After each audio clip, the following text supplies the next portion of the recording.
The translation by Srila Prabhupada in his purport, Srila Prabhupada Ki Jai. Spotless devotees of the Lord have mentioned the source of such knowledge. How could one have knowledge of devotional service and detachment without the help of such devotees? Purport. There are many inexperienced persons who advocate self-realization without the help of a spiritual master. They decry the necessity of the spiritual master and try themselves to take his place by propagating the theory that a spiritual master is not necessary. Srimad Bhagavatam, however, does not approve this viewpoint. Even the great transcendental scholar Vyasadeva had need of a spiritual master, and under the instruction of his spiritual master Narada, he prepared this sublime literature, Srimad Bhagavatam. Even Lord Chaitanya, although he is Krishna himself, accepted a spiritual master to be enlightened, and all the acharyas and saints of the world had spiritual masters. In Bhagavad Gita, Arjuna accepted Lord Krishna as his spiritual master, although there was no necessity of such a formal declaration. So in all cases, there is no question about the necessity of accepting a spiritual master. The only stipulation is that the spiritual master should be bona fide, i.e., the spiritual master must be in the proper chain of disciplic succession called the parampara system. Suris are great scholars, but they may not always be anaga or spotless. The anaga suri is one who is a pure devotee of the Lord. Those who are not pure devotees of the Lord, or who want to be on the equal level with him, are not anaga suri. Pure devotees have prepared many books of knowledge on the basis of authorized scriptures.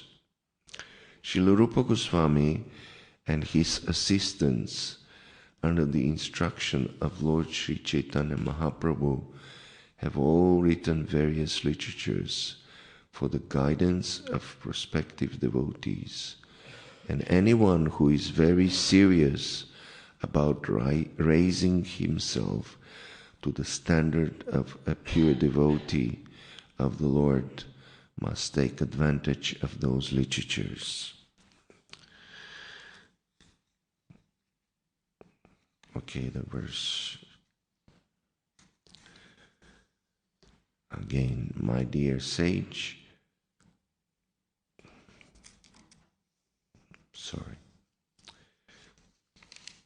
nimitani chatasyeha proktanyaga suribi svatogyanam kuta pumsam bhaktir vairagyam evava. Spotless devotees of the Lord have mentioned the source of such knowledge. How could one have knowledge of devotional service and detachment without the help of such devotees? Om Jnanatimirandasya Gyananjana Shalakaya Chakshurun Militam Yena Tasmai Shri Gurave Namaha Sri Chaitanya Manobishtam Stapitam Yena Bhutale Swayam Rupa Kadamahyam Sadati Dadati Svapadantikam Vandeham Shri Guru Shyuta Parakamalam Shri Gurun Vaishnavamscha Shri Rupam Sagrajatam Sahagana Raghunathan Vitam Tam Sajivam Sadvaitam Savadutam Parijana Sahitam Krishna Chaitanya Devam Shri Radha Krishna Padan Sahagana Lalita Shri Vishakanvitamscha. He Krishna Karuna Sindhu Dinabandhu Jagatpate Gopesha Gopika Kanda Radha Kanta Namostute Tapta Kanchana Gaurangi Radhe Vrindavaneshwari Vrishabhanu Sute Devi Pranamami Hari Priya.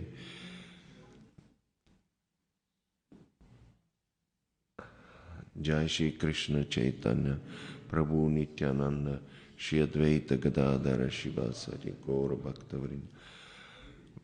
Hare Krishna Krishna Krishna Hare Hare Hare Rama Rama Rama Hare Hare Vancha Kalpatarubhyascha Kripa Sinubhyavacha Patitanam Pavanebhyo Vaishnavebhyo Namo Namaha. Namo Vishnu Padaya Krishna Preshtaya Bhutale Shimate Bhakti Vedanta Swaminiti Namine Namaste Saraswati Devi Gauravani Prachari Nirvishesha Shunyavadi Paschatya Deshatarine. Dear devotees, please accept my humble obeisances and give me your blessings.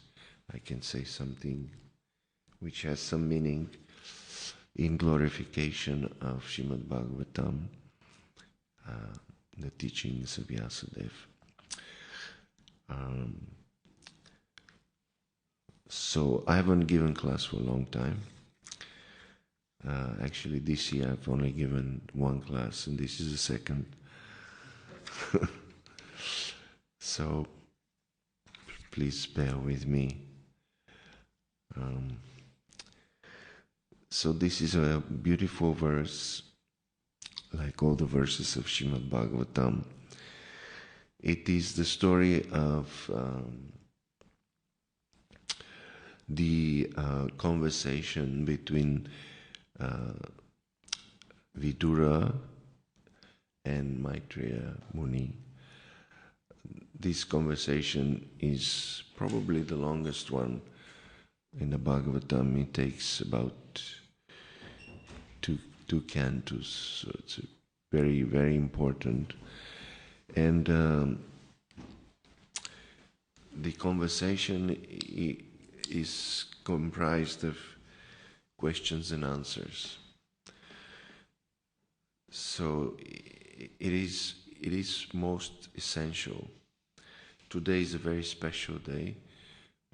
Today is the appearance of Bhagavad Gita. Bhagavad Gita was spoken, the anniversary of Bhagavad Gita, spoken by Krishna to Arjuna more than 5,000 years ago.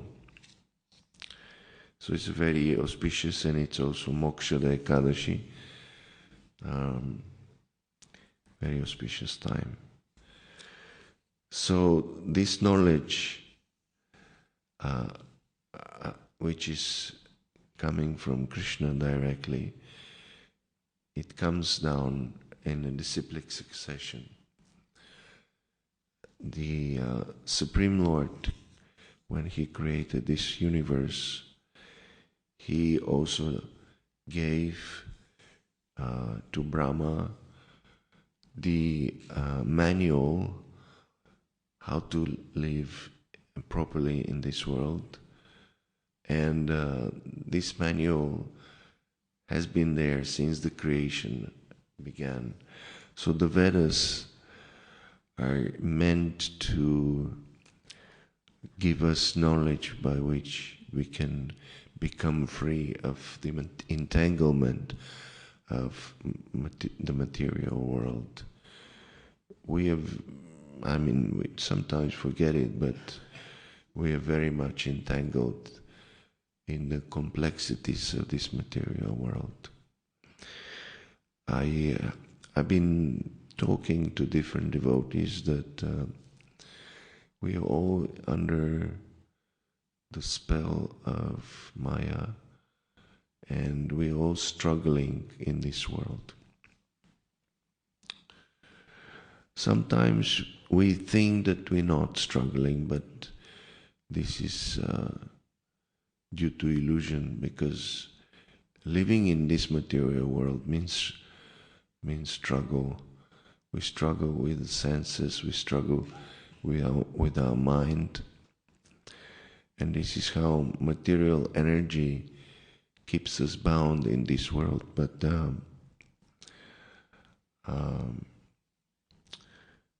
hopefully, luckily, there is hope. There is big hope, and the hope is that Krishna sends his representatives in this world who dispel our darkness and give us knowledge and give us a process by which we can gain freedom. It's wonderful. This is the most beautiful part of this material world, the existence of Krishna's devotees. So this verse speaks about the pure devotees.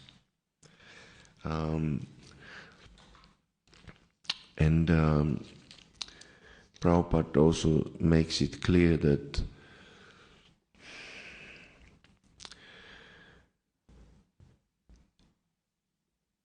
many people who are not experienced, they think they can make it without a spiritual master. They think that they don't need a spiritual master to attain perfection. And Prabhupada says that this is nonsense, because no one can learn anything without a spiritual master. Nowadays, in Kali Yuga, we're so puffed up that we think I can make it on my own. I can learn everything and suss it out and beat everyone else. People are competing. But actually, if you look from the very beginning of our lives, we need guidance. We need teachers, someone to teach us. First, our parents teach us how to walk, how to talk, how to dress, how to brush our teeth, how to eat, everything. And later on, they teach us how to interact with everyone else in this world. And we go to school, we learn so many things. And again, we're receiving knowledge. And late in life, when we get into some difficult situations, we also need someone to teach us and to show us how to, come out of those difficult situations. So there's no question that everyone needs a teacher. So similarly, in spiritual life, we come by the mercy of the devotees who are our teachers, and we can only progress on this path of devotional service, in this path of spiritual realization, by the mercy of the devotees. Prabhupada mentions in the purport that even such exalted persons like Vyasadeva, who gave all these literatures, he gave all the Vedas, he had written them down and systemized them, explained them. Even he needed a spiritual master. He was blessed by the mercy of Narada Muni. And this is the top of our sampradaya. So then Prabhupada says Lord Chaitanya needed a spiritual master. He didn't need, but he showed that it's spiritual knowledge is obtained by the mercy of spiritual master. So like that, Krishna taught Arjuna, although Arjuna did not need that knowledge. Arjuna is eternally liberated, self-realized person. And Prabhupada mentions all the acharyas and saints in the past. They had spiritual masters. So that's a very important thing. Rupa Goswami gives in Nectar of Devotion the 64 angas of sadhana bhakti, and the first anga is Guru Padashraya. We begin our spiritual life with taking shelter at the lotus feet of a spiritual master and learning the knowledge of devotional service from our spiritual master. Prabhupada says that there's many foolish people who claim that there's no need for spiritual master, and we know there's so many so-called spiritual teachers and leaders who actually don't have proper spiritual initiation. They don't have a spiritual master. And everything that they say is total nonsense and doesn't help anyone. I don't want to mention names because it's actually offensive to even mention their names. But there have been so many gurus, rascals. So Prabhupada says that the verse says, this is Vidura speaking, and he says that spotless devotees of the Lord have mentioned the source of such knowledge. And the knowledge that is referred to is also from previous verse. Vidura, these are actually the last questions of Vidura before Maitreya Rishi starts to give his answers. So it's kind of culmination. In a previous verse, Vidura says, what are the truths regarding the living entity and the Supreme Personality of Godhead? What are their identities? What are the specific values in the knowledge in the Vedas? And what are the necessities for the spiritual master and his disciples? So yeah, this is kind of summary of all the questions. Everything is, this world is a place where so many living entities are, as we mentioned, are bound up. And then the Supreme Lord comes personally or sends his representative to free us. So we have to understand the identities of the Supreme and the identities of the living entities in order to understand what is their relationship. And because we are one of these living entities, it's important to know our nature. So the only way we can get that knowledge is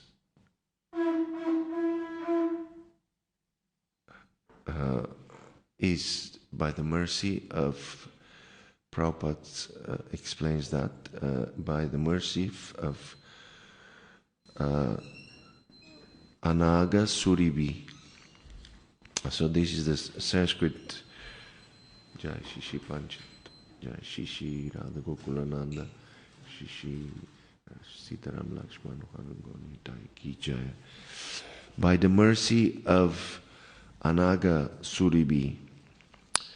So Anaga Suribi, the Sanskrit word Anaga is composed of two parts. A, which is a prefix, which means not or without, and naga. Naga meaning sin, fault, or blemish. So the term anaga is translated to be sinless, pure, faultless, or blameless, and Prabhupada says spotless. No tinge of material contamination. So that if you receive knowledge from Anaga Suribi, then it's proper reception of knowledge, and it can free you from material bondage. There's the word Suribi. Suri is sometimes Prabhupada says there's scholars.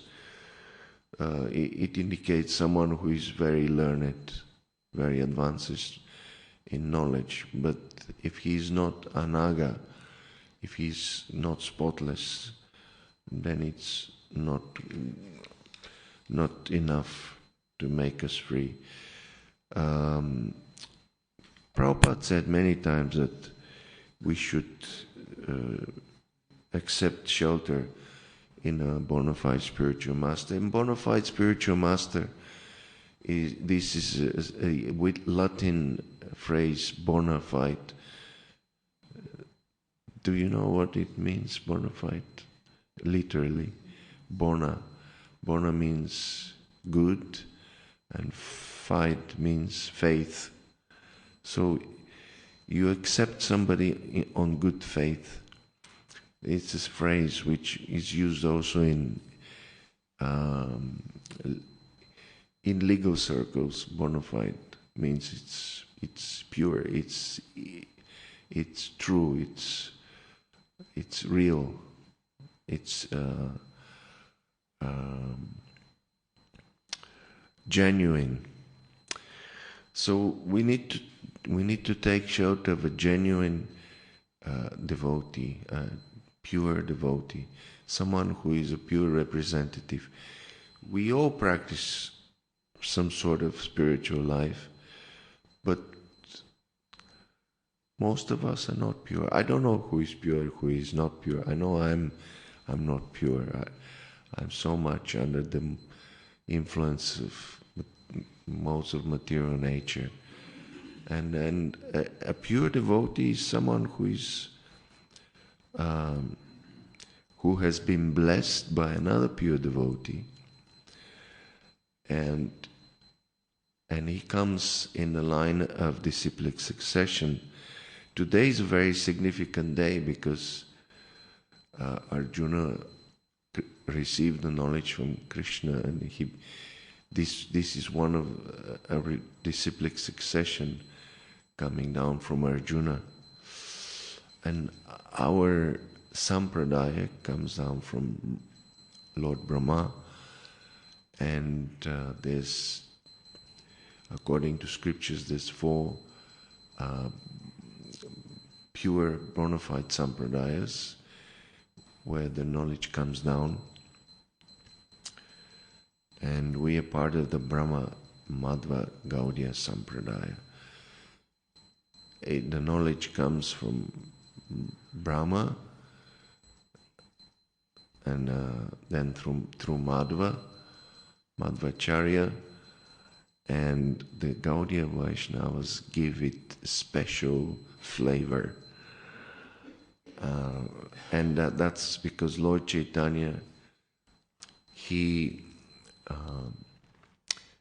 came and he gave the Vedic knowledge the deepest meaning, which is to gain love of Krishna. Because Vedic knowledge can free one from material existence, but you need someone who is coming down in the line of Lord Chaitanya Mahaprabhu to gain love of Godhead, not just become free from material existence. So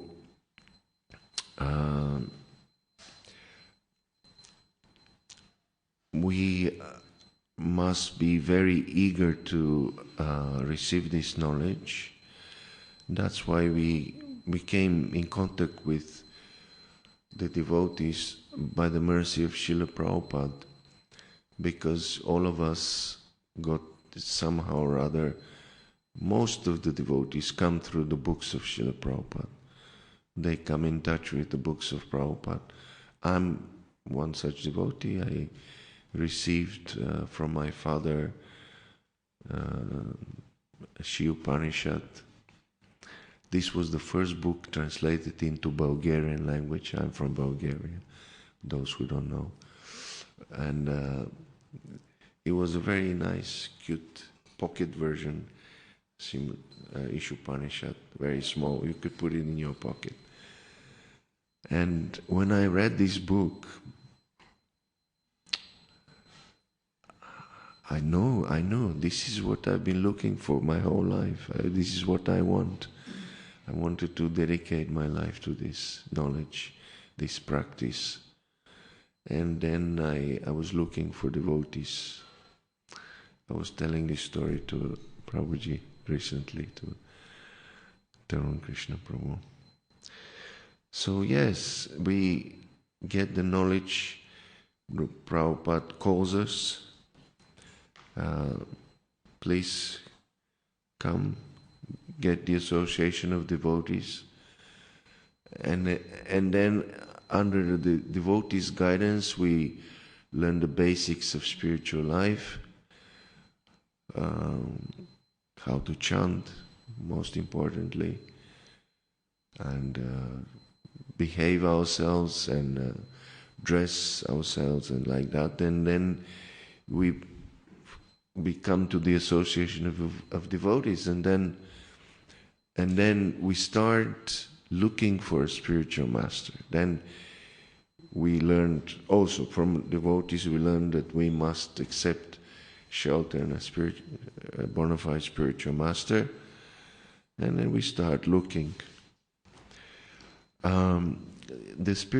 are very fortunate because all the spiritual masters in our movement, they come in the parampara, they come in a proper disciplic succession.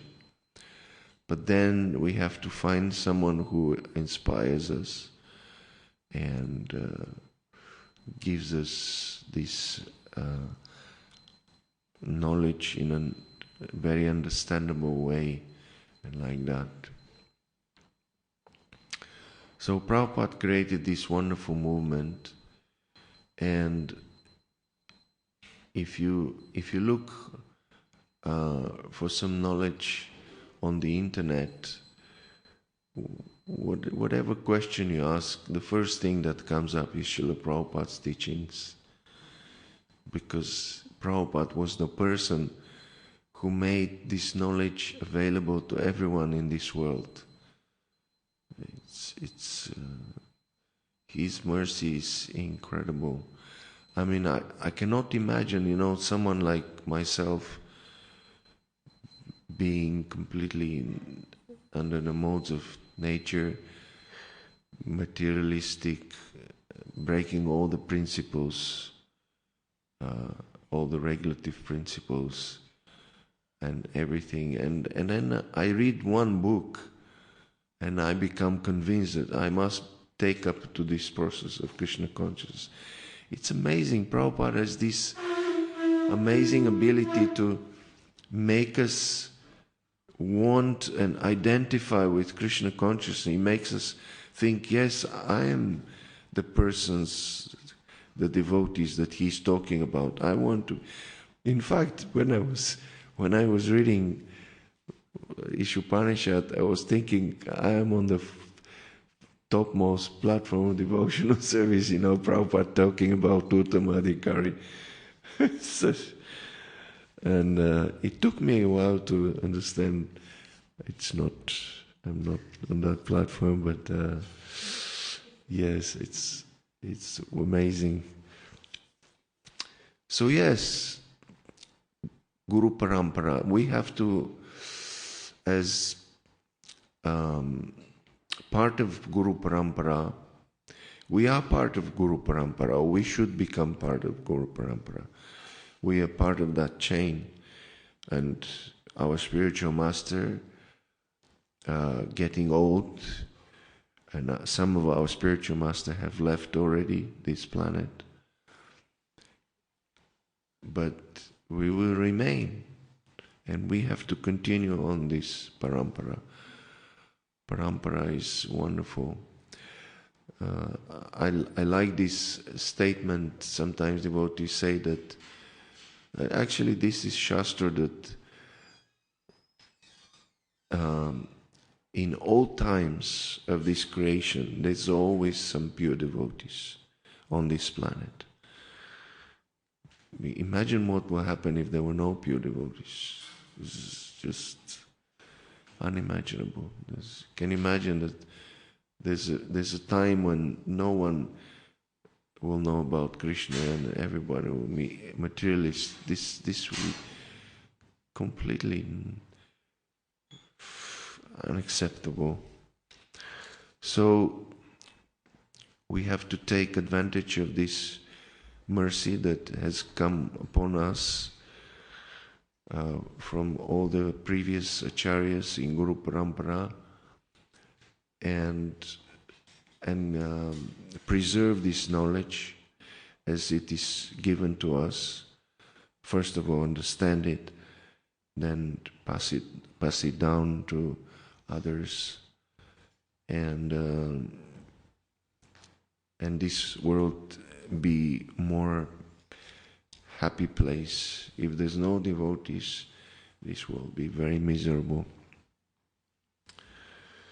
Okay, I'll stop here. So thank you, Srila Prabhupada, for giving us this knowledge.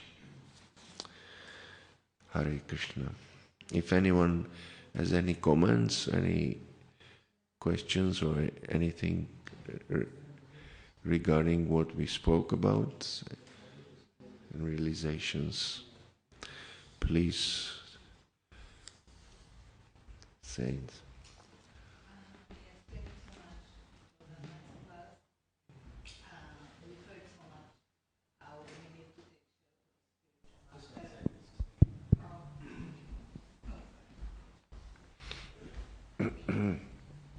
Thank you.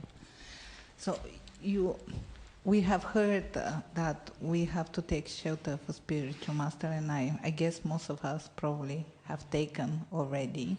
But I would like to hear a little more about what does it mean to take shelter.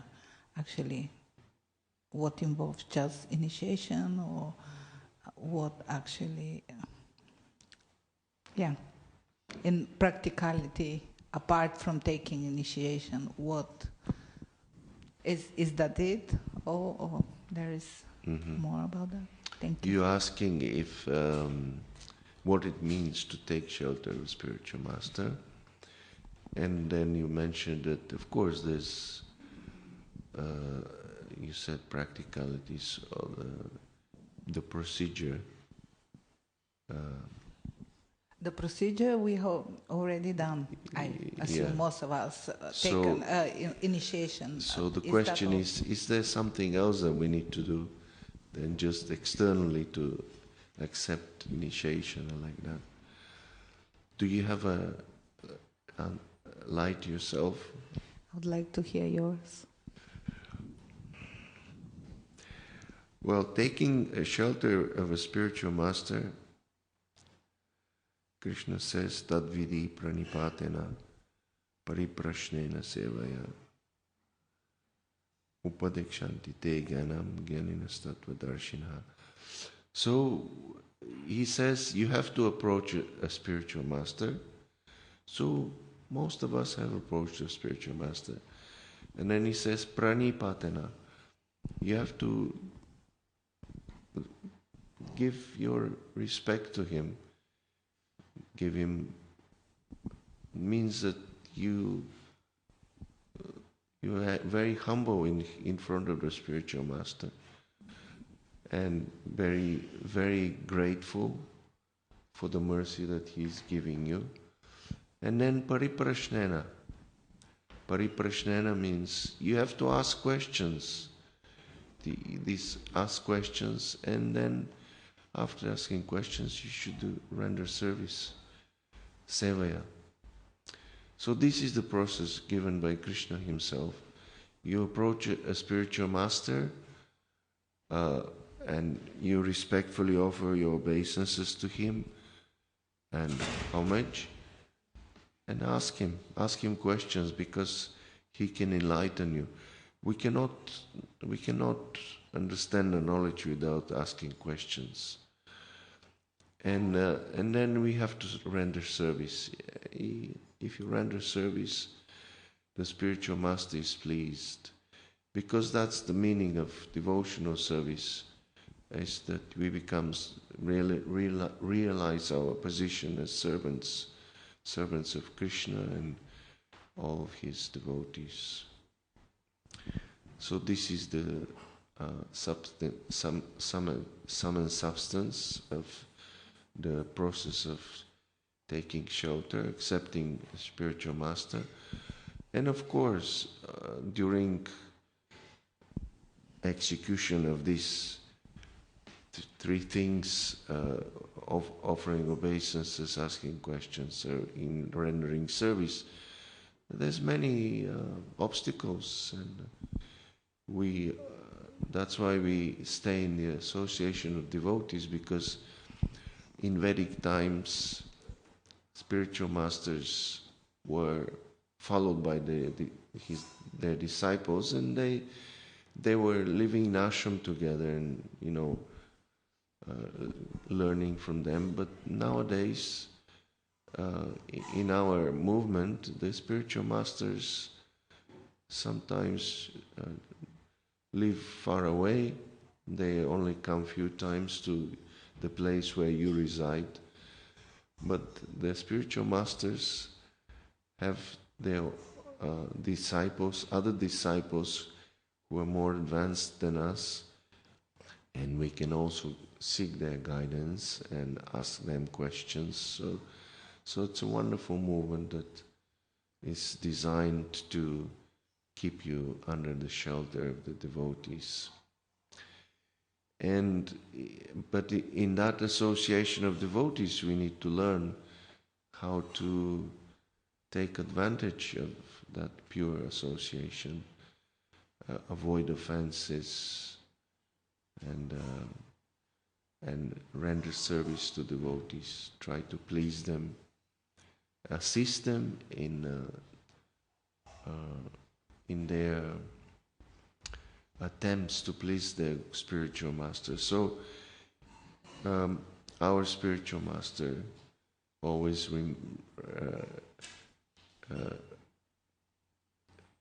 reminds us that we should have the mood of a servant of a servant of the servant, which means that we should understand that without the mercy of the devotees, of the servants, who are servants of another servant, and like that, till we come to Srimati Radharani, who is the only servant who serves Krishna directly, we cannot make advancement in spiritual life. That's my understanding. And what is your understanding? Thank you. Yeah, I do see it in the same way. I would just say that in our day, as you said, spiritual masters are not that easily available to ask questions, but we have Prabhupada, who is always available in his books, and if we get together and try to discuss, understand, help each other to understand his instructions, then we will be always under his shelter and be guided. Yes, that's right. Yeah, thank you. It's very important to understand this knowledge in association of devotees. Yeah. Anything else? Prayojana Prabhu, yes?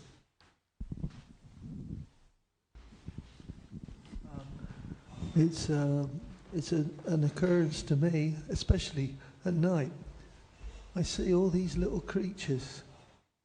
You know, they're on the ceiling or on the spider.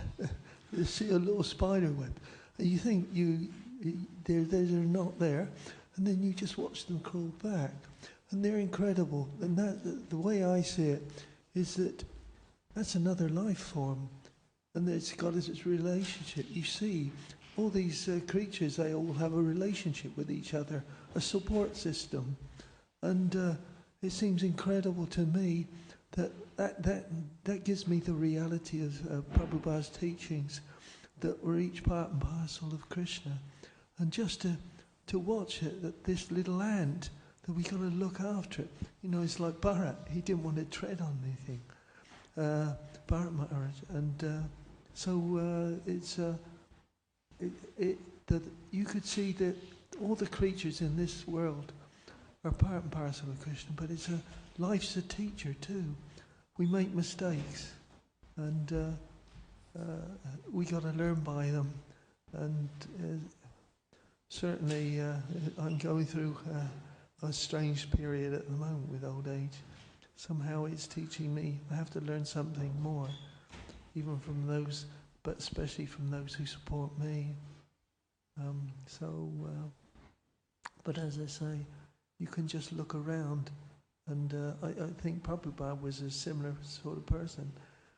He was watching even a mosquito or thing around him and seeing something. He was focusing. So really, it's like that. Yeah, it's a good point. As we make progress in spiritual life, we start to acknowledge Krishna's presence around us, and we also acknowledge the existence of other living entities. And the more you advance, the more humble you become, and the more aware you become of Krishna's presence around us in so many forms, so many aspects. And the more you become away from Krishna, the more you become unaware of all these things and focused on yourself. It's like that. Thank you very much. All right, shall we finish now? Thank you for your attention. Hare Krishna. Srila Prabhupada ki jai. Srimad Bhagavatam ki jai. Gaur Premanande.